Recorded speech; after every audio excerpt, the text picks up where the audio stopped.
కారం రంగు రుచితో ఉంటుంది. ఆచి మిరపపొడి అదరగొట్టే కారం రంగు రుచి.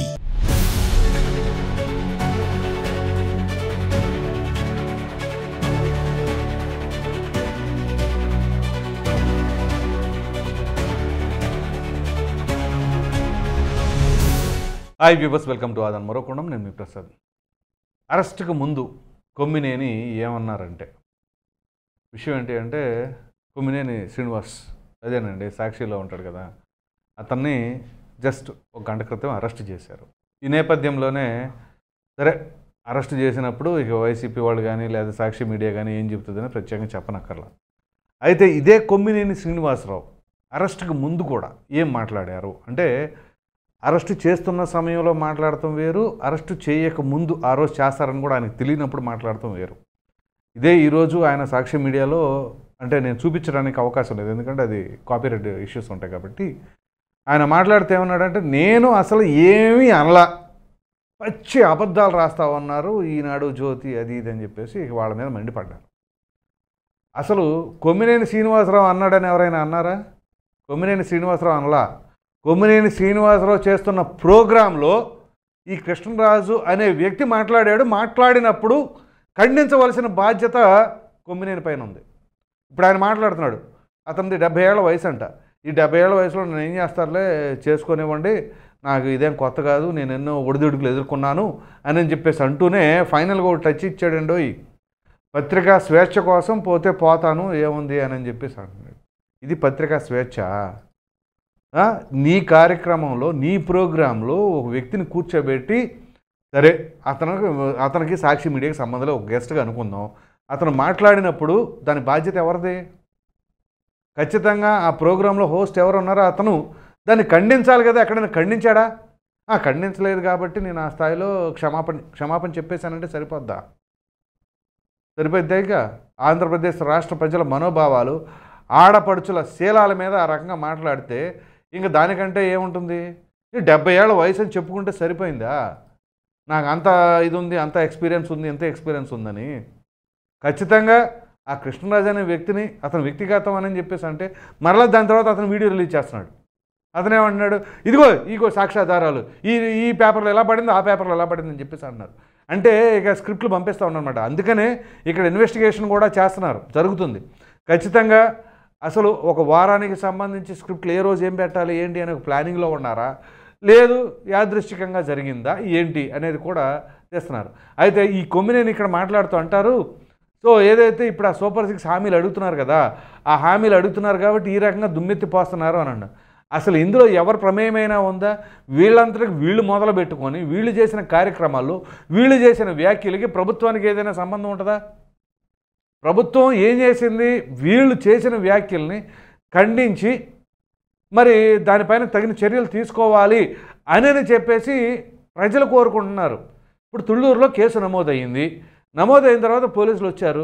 వచ్చిన తర్వాత మరి 70 ఏళ్ల వయసు ఉన్నప్పుడు అరెస్ట్ చేయడానికి వచ్చినప్పుడు ఏది వారంట్ ఏదని అడగడం కూడా తెలియదా? సాక్షి మీడియా వాళ్ళు వచ్చి క్వశ్చన్లు అడుగుతుంటే అప్పుడు అన్నాడు, మీరు అడిగిన దాకా కూడా నాకు తెలీదు, నాకు అసలు గుర్తులేదు, ఇప్పుడు అడుగుతుంటే అదిగో చూపిస్తున్నారు, ఇంట్లోకి కూడా వెళ్ళనట్లేదు, ఇక్కడే కూర్చోబెట్టారు, లేదంటే రండి లోపలికి వెళ్ళి కాఫీ టీ తాగిన తర్వాత మనం వెళ్దాం, నేను బట్టలు అయితే తెచ్చుకుంటాను అని చెప్పేసి అన్నాడంట. అవేమీ కుదరవు అని చెప్పేసి అక్కడే కూర్చోబెట్టారని చెప్పేసి అన్నాడు. ఈ లోపు సాక్షి మీడియా వాళ్ళు వచ్చేసారు. ఇక ప్రశ్నల మీద ప్రశ్నలు అనమాట. అసలు ఇది రెడ్ బుక్ రాజ్యాంగంలాగా వ్యవహరిస్తున్నారు ఏంటి? రెడ్ బుక్ రాజ్యాంగంలాగా వ్యవహరిస్తూ ఉంటే ఇవాళ ఇష్టానురీతిగా వీళ్ళు రోడ్డు మీద వచ్చి రకం మాట్లాడతారా? చంద్రబాబు నాయుడు గారు ఆ రకంగా కక్షపూరిత ధోరణితో వ్యవహరించేలాగా ఉన్నట్లయితే జగన్మోహన్ రెడ్డి గారు ఎక్కడ పడితే అక్కడ పరామర్శలకు వెళ్ళటం, మాట్లాడటం, వైసీపీ నాయకులు మొన్న చేశారు కదా అదేదో వెనుపడు దినం అని చెప్పేసి హడావుడిగా, అప్పుడు రెడ్ బుక్ రాజ్యాంగం అయితే మామూలుగా కాదు, బయటకు వచ్చిన వాళ్ళు వచ్చినట్టు అరెస్ట్ చేయటం ఏదో ఒకటి చేసేవాళ్ళు కదా. మరలా ఇక్కడ ఈ కొమ్మినేని శ్రీనివాసరావు దాన్ని కూడా తెనాలి ఇన్సిడెంట్ని కూడా కోట్ చేశాడండోయ్. ఆ తెనాల్లో అదిగో రాక్షసులాగా ప్రవర్తించారు పోలీసులు అని చెప్పేసి అంటున్నారు. అదిగో వీళ్ళకి శత్రువు ఎవరు అవసరంలా, వీళ్ళంతా వీళ్ళే శత్రువులు, ఇప్పుడు వీళ్ళ పతనాన్ని వీళ్ళే కోరుకుంటారన్నమాట, తెచ్చుకుంటారు, ఎవరో చేయవసరలా. దీనికి తెలుగుదేశం పార్టీ వాళ్ళు, జనసేన వాళ్ళు లేదా కూటమిలో వాళ్ళు ఏం చేయవసరలా. సో ఖచ్చితంగా వీళ్ళే ప్రజలకు దూరంగా ఉండడం, ప్రజాస్వామ్యబద్ధంగా నడుచుకోలేకపోవడం. సో దానివల్ల ఏమవుతుంది? వీళ్ళకి వ్యవహార శైలి 2019కి ముందు ఏ రకంగా ఉంటుంది అనేది ప్రజలు గ్రహించలేకపోయారు. వీళ్ళ మామూలుగా నాయకత్వ లక్షణాలు కావచ్చు, లేదు జగన్మోహన్ రెడ్డి గారు బ్రహ్మాండంగా వాళ్ళ నాన్నగారికి లాగా కమిట్మెంట్ ఉన్న నాయకుడు అని భావించారు కాబట్టి వీళ్ళ అనాలిసిస్కి వీళ్ళ ఊహకు అంతక అప్పుడు ఆ రకంగా అవకాశం ఇచ్చారు. తీరా అధికారం ఇచ్చిన తర్వాత అర్థమైంది, ఓహో వీళ్ళ పందా వేరు, వీళ్ళ ఆలోచన విధానం వేరు. ప్రతి ఒక్కదానిపైన కదా ఏ ఒక్కటి తీసుకున్నా కానీ ప్రజలపైన కూడా కక్ష అన్నట్లుగా ఇప్పుడు తీరా చూస్తే రాజధాని రైతులు అన్నా సరే ఇక అక్కడ ఉండేది కమ్మవాళ్ళు, డబ్బు ఉండేవాళ్ళు, అదేమిటి కుల అహంకారం, అది ఇది అని చెప్పేసి మొత్తం తీసుకెళ్ళి రుద్దితే ఏమైంది, మొత్తం ప్రజలందరూ కూడా సాచి కొట్టేసిన తర్వాత ఎప్పుడన్నా అర్థం చేసుకోవాలిగా. ఇవాళ మీడియా ఉంది కదా అని చెప్పేసి ఆ మీడియా ముఖంగా వీళ్ళని కూర్చోబెట్టేసి మాట్లాడేసి ఇప్పుడు ఆ కొమ్మినేని అరెస్ట్ చేస్తానంటే అసలు మొత్తం రెడ్ బుక్ రాజ్యాంగం అంట. రఘురామకృష్ణరాజు గారిని ఎట్లా అరెస్ట్ చేశారండి? అసలు డాక్టర్ సుధాకర్ని ఏ రకంగా హింస పెట్టారు? ఒక సామాన్య డాక్టర్ని హత్యలు చేసి డోర్ డెలివరీ చేస్తేనే దిక్కు లేకుండా పోయింది గత ప్రభుత్వ హయాంలో.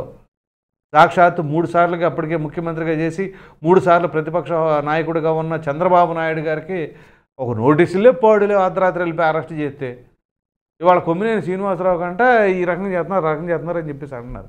ఏది సూపర్ 6 హామీలు నెరవేర్చకుండా డీవియేట్ చేయడం కోసం అని. అసలు వీళ్ళు ప్రోగ్రాం పెట్టుకొని వీళ్ళు వాగిన తర్వాత దానిపైన చర్యలు తీసుకుంటే ఈ రకంగా మాట్లాడుతున్నారు అంటే అసలు నేను అబద్ధాలు నేను అసలు ఎక్కడా మాట్లాడలేదు. నువ్వు మాట్లాడేవని అనట్లా, నీ ప్రోగ్రాంలో నీ సమక్షంలో ఆ వ్యాఖ్యలు నువ్వు ఎందుకు ఖండించలా? 70 ఏళ్ళు అని చెప్పుకుంటే సరిపోయిందా?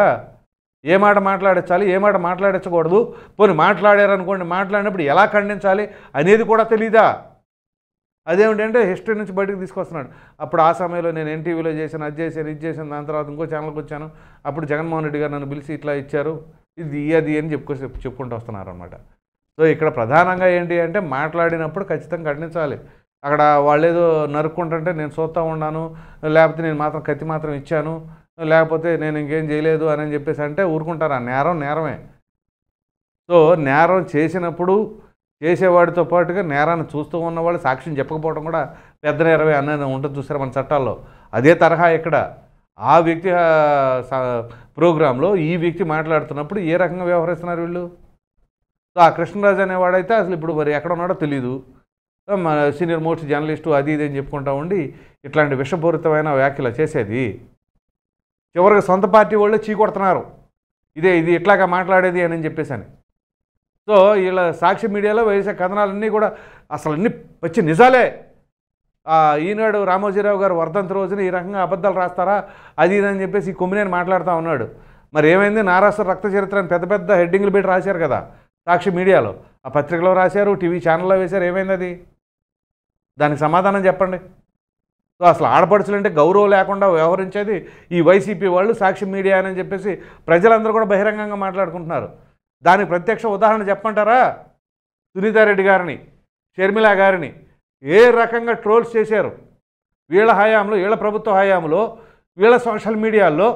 ఆ రకంగా షర్మిల గారిని అయితే రాజశేఖర రెడ్డి గారికి పుట్టలేదు అని చెప్పేసి ఓ ప్రక్కన విజయమ్మ గారిని, షర్మిల గారిని అవమానకర రీతిలో మాట్లాడితే దానిపైన రాష్ట్ర ప్రభుత్వం ఎందుకు చర్యలు తీసుకోవాలి? అప్పుడు జగన్మోహన్ రెడ్డి గారి హయాంలో ఆ విధంగా వ్యక్తిత్వ హననం చేసింది ఎవరు? ఆడపడుచు. ఇంట్లో సొంత ఆడపడుచునే గౌరవించుకోలేని వాళ్ళు సో పక్కింటి వాళ్ళనో లేకపోతే మన రాష్ట్రంలో వాళ్ళని గౌరవిస్తారని ఎలా ఎక్స్పెక్ట్ చేస్తారండి? సో దానికి మరలా ఇవాళ చెప్తున్నాను, మేము అసలు అత్యంత గౌరవం కలిగిన మీడియా సాక్షి మీడియా అని చెప్పి చెప్పుకుంటూ వస్తున్నారు. ఇక్కడ నా టార్గెట్ ఏదో సాక్షి మీడియా అని కాదండి. ఇక్కడ మాట్లాడుతున్నది ఏంటి, అక్కడ చెప్తున్నది ఏంటి, వచ్చి అబద్ధాలు తీసుకొచ్చి ప్రజల ముందు ఎలా పెడతారు? అత్యంత గౌరవంగా చూస్తున్నారా? ఓ ప్రకారం విజయం గారిదే ఆ కేసుల సంగతి అంటారా, లేదా ఆస్తులు గొడవ అంటారా, అది వేరే విషయం. కానీ ఆడపడుచులను కూడా అవమానకర రీతిలో మాట్లాడింది, వ్యక్తిత్వ హననం చేసింది ఎవరు?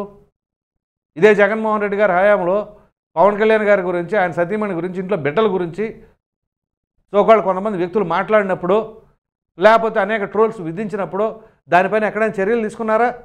మరలా ఆడవాళ్ళంటే అపారమైన గౌరవం ఉందని చెప్పేసి వీళ్ళు చెప్తున్నారు.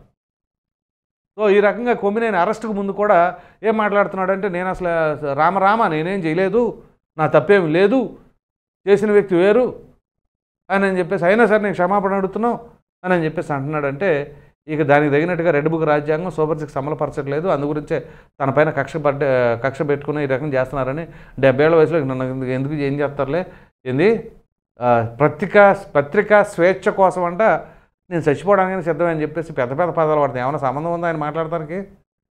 ఇది మొత్తానికి పరిస్థితి. ఈ వీడియో కనుక మీకు నచ్చినట్టు లైక్ చేయండి, షేర్ చేయండి. అదేవిధంగా కొమ్మినేని అరెస్ట్కు ముందు ఇప్పుడు ఏదైతే మాట్లాడాడని మనం చర్చించుకున్నామో దానిపైన మీ అభిప్రాయాన్ని కామెంట్ సెక్షన్లో తప్పకుండా తెలియజేయండి. Thank you.